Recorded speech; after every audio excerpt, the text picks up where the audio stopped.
हमने अगले वीडियो में फेमा क्या है, किसके ऊपर एप्लीकेबल है, कौन से ट्रांजैक्शंस कवर होते हैं, कौन से ट्रांजैक्शंस कवर नहीं होते, फॉरेन की कंपनीज किसके ऊपर एप्लीकेबल है कि नहीं है, वो सब हमने अगले वीडियोस में डिस्कशन कर लिया है। अगर आप सुनना चाहते हो तो हमारी सीरीज जाके वीडियो देख सकते हैं। Hello friends, my name is CA Hiren Abhangi. I am senior managing partner of Abhangi and Abhangi LLP, chartered accountancy firm having more than a decade experience in international taxation and FEMA compliance। आज हम discussion करेंगे जो common confusion रहता है लोगों के दिमाग में, रेसिडेंशियल स्टेटस। आप लोगों ने कई बार सुना होगा कि आपके एनआरआई फ्रेंड्स है, वो बोल रहे हैं कि भाई मेरी इनकम इंडिया में टैक्सेबिलिटी होगी कि नहीं होगी, मेरे को इंडिया में रिटर्न फाइल करना पड़ेगा कि नहीं।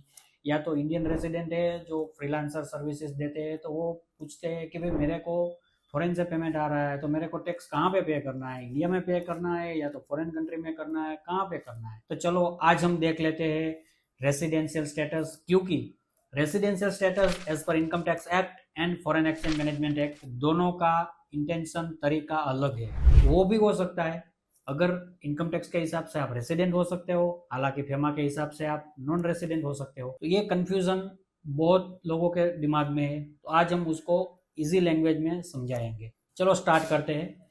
Residential status as per income tax act, वहां पे डेज के हिसाब से है।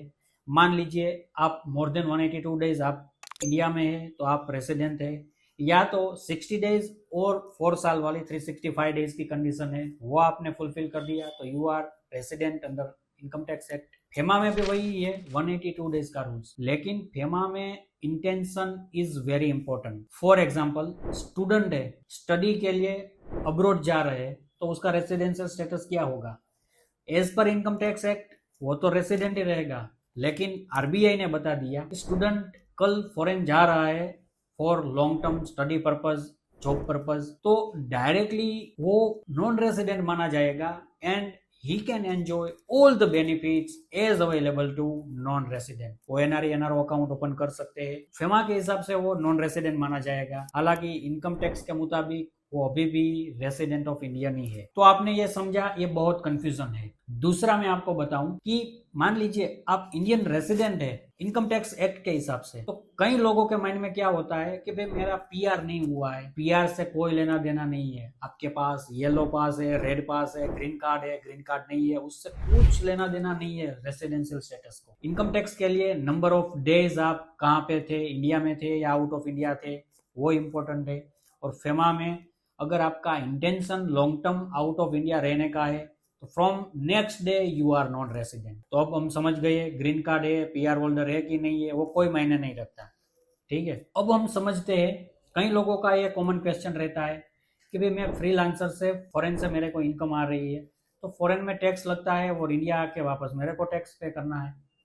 तो सबसे पहले आपको क्या करना है, अपना रेसिडेंशियल स्टेटस डिसाइड कर लो। अगर आप रेसिडेंट इंडियन है तो आपकी ग्लोबल इनकम इंडिया में टैक्सेबल होगी। अभी आपका क्वेश्चन आएगा मैंने जो यूएस, दुबई या फिलीपींस से जो भी मेरी इनकम आई है ऑलरेडी टैक्स सफर करके आई है, विथ होल्डिंग टैक्स ऑलरेडी काट दिया है, फिर भी मेरे को इंडिया में टैक्स पे करना पड़ा, तो ये डबल टैक्स हो गया।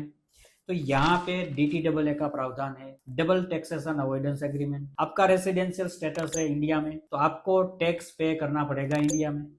अगर आपने फॉरेन में टैक्स पे कर दिया है तो you can claim foreign tax credit. तो आपको एक फॉर्म फाइल करना है along with income tax return और पूरी डिटेल्स फिलअप करके फॉरेन इनकम जो भी आई है, जो भी टैक्स पे किया है, तो वहां पे आपको फॉरेन टैक्स की क्रेडिट मिल जाएगी। तो अभी आपका जो ये कंफ्यूजन था कि मेरे को कहाँ पे टैक्स पे करना है, तो वो भी कंफ्यूजन सोल्व हो गया। मान लो आपका residential status as per income tax act resident होता है, लेकिन as per FEMA you will be treated as non resident. जैसे ही हमने एग्जांपल दिया, फॉर एग्जांपल आप बिजनेस और एम्प्लॉयमेंट पर्पस के लिए इंडिया छोड़ के फॉरेन जा रहे हैं, तो इनकम टैक्स के मुताबिक जो आपका करंट जो भी साल है फाइनेंशियल ईयर, उसमें आप रेसिडेंट ही बनोगे। लेकिन फेमा के हिसाब से आपका intention to remain out of India for indefinite period of time, तो आप नॉन रेसिडेंट बन सकते हैं। आप एनआरई एनआरओ अकाउंट यूज करके वो सभी बेनिफिट्स ले सकते हैं। तो ये कंफ्यूजन है, आपको क्या करना है, सबसे पहले ये ध्यान रखना है कि आपका residential status as per income tax act and FEMA दोनों अलग है।